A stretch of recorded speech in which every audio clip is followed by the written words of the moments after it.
Class is now in session. I'm Professor Hockey, and today we'll be discussing the game between the Sharks and the Leafs, in which the Leafs won 5-3. This was the first loss for the Sharks on this homestand, which puts their 6-game homestand record at a still pretty solid 2-1. Scoring first for the Leafs was he who shall not be named. He got a lucky bounce, which put the Leafs up 1-0. The Sharks then responded immediately with a lucky bounce of their own from Kevin Labanc, which tied the game up. And this was basically a back and forth first period. Then it was Kapanen who scored for the Leafs. Then it was Pavelski. Then it was Vlasic. And by the end of the first period, the Sharks held a 3-2 lead. So again, like in the Predators game, they managed to score 3 goals in the first, but unlike in the Predators game, the Leafs managed to put up 2.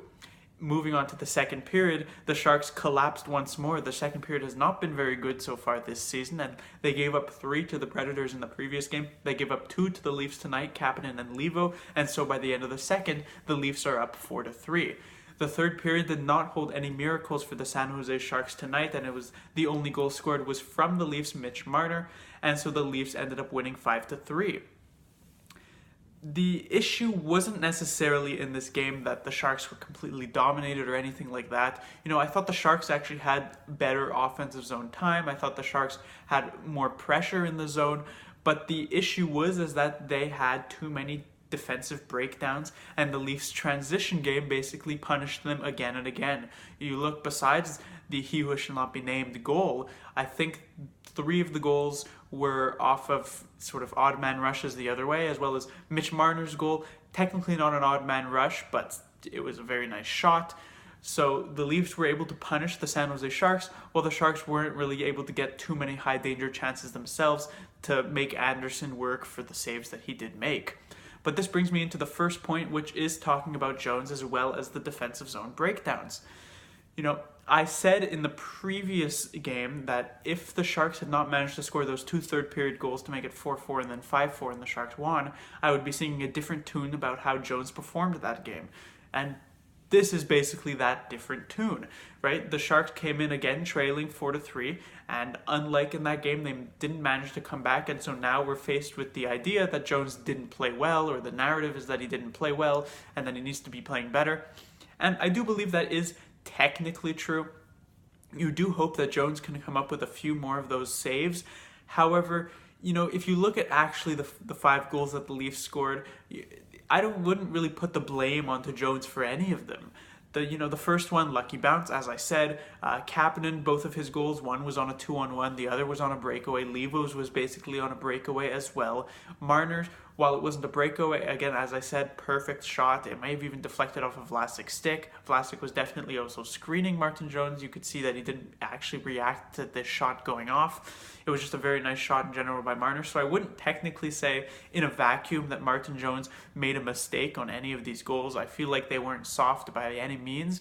But you give up 5 goals and people are going to criticize you for not making enough key saves, and it did come down to that once again tonight. But the defense really needs to get this covered. The Sharks just... I don't know if there's any team in the league. I'm not watching every single team in the league, obviously, but I don't know if there's any team in the league that's giving up more odd man rushes than the San Jose Sharks right now, and it doesn't even restrict to just this game. Yeah, they gave up 2-on-1s, breakaways in this game, but you look back at the Nashville game, it was the same thing. You look back at the Flames game, even though Jones was much better in that game, making the key saves, it was still a similar thing. The Blues game as well. The Dallas Stars game, they gave up 3 breakaways to the Dallas Stars. Jones had to make 3 breakaway saves. And so the Sharks are just giving up so many odd man rushes. And it really comes down to the fact that, the Sharks are making dangerous neutral zone passes that end up getting picked off. The Sharks in the offensive zone have defensemen pinching without the forwards coming back to support them. That happened a couple times in this game. I think that led to... was it Levo's goal? I believe Brent Burns pinches in. Goodrow doesn't retreat back to cover his position. Burns then loses the puck. It goes the other way, 2-on-1 and everything like that. And so right now, you can blame Jones all you want about that. He needs to come up with a few key saves. But I just don't know how, I guess consistent that can be when the defense is just giving up so many grade A chances per game, right? Martin Jones would have to be some sort of superhuman goaltender for every single game to be coming up with these massive saves on breakaways and 2-on-1s for the Sharks to consistently win games. You saw him be very, very good against the Calgary Flames, but he's not the best goaltender in the world, and even the best goaltender in the world wouldn't be able to come up with this, being able to consistently play every single game making saves like he did in the Flames game. At a point, the defense does need to come to his aid, because you look at Freddie Andersen tonight. Andersen had a solid night. I'm sure Leafs fans will be happy with how he performed. He made a ton of saves. Certainly, I think the Sharks ended up with over 45 shots or something like that. But Andersen, the Leafs defense did a good job making it so Andersen didn't have to make that many fantastic saves. He gave up the Vlasic one, which was a very nice play by the Sharks. He gave up the Pavelski tip. The LeBanc was a lucky bounce. But other than that, I'm not even sure if I can point to that many other grade A chances that the Sharks actually got when the Leafs were getting 2-on-1 after 2-on-1 after breakaway after breakaway. Andersen didn't have to face that. And so can you even make the argument that it was Andersen who outdueled Martin Jones in this game? I'm not 100% sure. I think the Sharks' defense outdueled Martin Jones in this game. I guess you could put it like that. And the Leafs were able to take the 2 points because of that reason. So basically, in conclusion, does Jones have to be better? Yes, you would like Jones to be better, certainly. His stats right now are sub 900 save percentage, so even if you say that the Sharks' defense has been complete garbage for this season, whether that's true or not, Jones does need to be better. But as I said, the defense, it needs to clean it up. It's 20 games into the season at this point. Something needs to get better here. Next, on a bit more of a positive note, I guess, Erik Karlsson had another solid game tonight. He put up 2 assists, so that was nice to see. They weren't necessarily the nicest assists, right? The first one was sort of, he sent the puck into the zone and took the lucky bounce, gets the goal. Then the second one, it was basically just a simple pass to Brent Burns, and Burns was the one who orchestrated the Pavelski power play goal, but still nice to see Karlsson get on the scoreboard a couple of times. And Karlsson was, again, like in the Nashville game, one of the defensemen who didn't make these defensive mistakes in this game. So now 2 games in a row, Erik Karlsson has been very good, and these 2 games coming against 2 of the best teams, if not the best teams in the league, the Predators and the Leafs. And so, game 20 now, maybe Erik Karlsson has finally adjusted to this new team. Karlsson is definitely looking up, and so if there is a bright side to take out of this game, and maybe one of the only bright sides to take out of this game, it's Erik Karlsson continues to perform at a higher level and is looking to get back to what he was at with the Senators, in the past few years. Finally, I'll talk about the patented Peter DeBoer line blender TM. The game started off very interestingly with the lines. It was Couture, Meier, the first line, Couture, Meier, and Pavelski.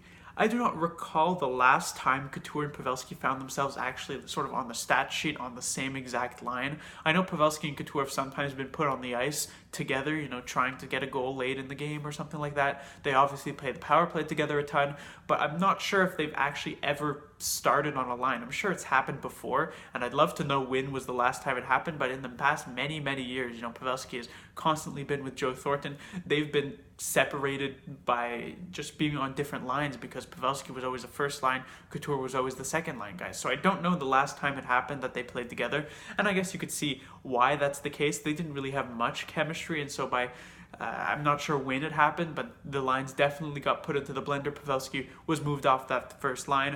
It ended up being Pavelski, Kane, and Donskoy again together. Then Couture, Meier were playing with the usual Melker Karlsson being moved up in the lineup if DeBoer doesn't have any other options.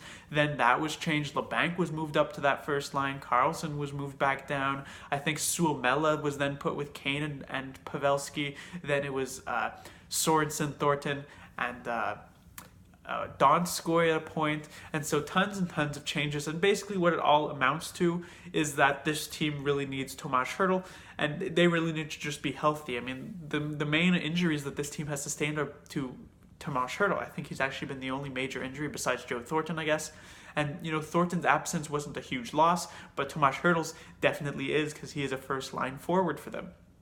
And now the Sharks' record without Hertl, they won their game against the Wild, but then 3 losses against the Stars, the Blues, and then here tonight against the Leafs. And so he's definitely a key part of this team, and hopefully he will be back as soon as, even the next game here against the Blues on Saturday.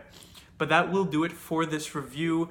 As I said, the real only positive you can take out of this game is probably Erik Karlsson. I mean, I thought Vlasic and Braun did a good job at shutting down the top line, the Marner line, for the Maple Leafs, but otherwise, so many defensive breakdowns. Jones wasn't that great. Some line blenders put together. It wasn't a nice game from the San Jose Sharks by any means, but I don't think it's one to get down by. As I said, Leafs are one of the best teams in the league. But the Sharks will move on for their fourth game of their 6-game road trip. They'll face off against the St. Louis Blues team that shut them out just last week, and they'll be hoping for a much better result there. Class dismissed.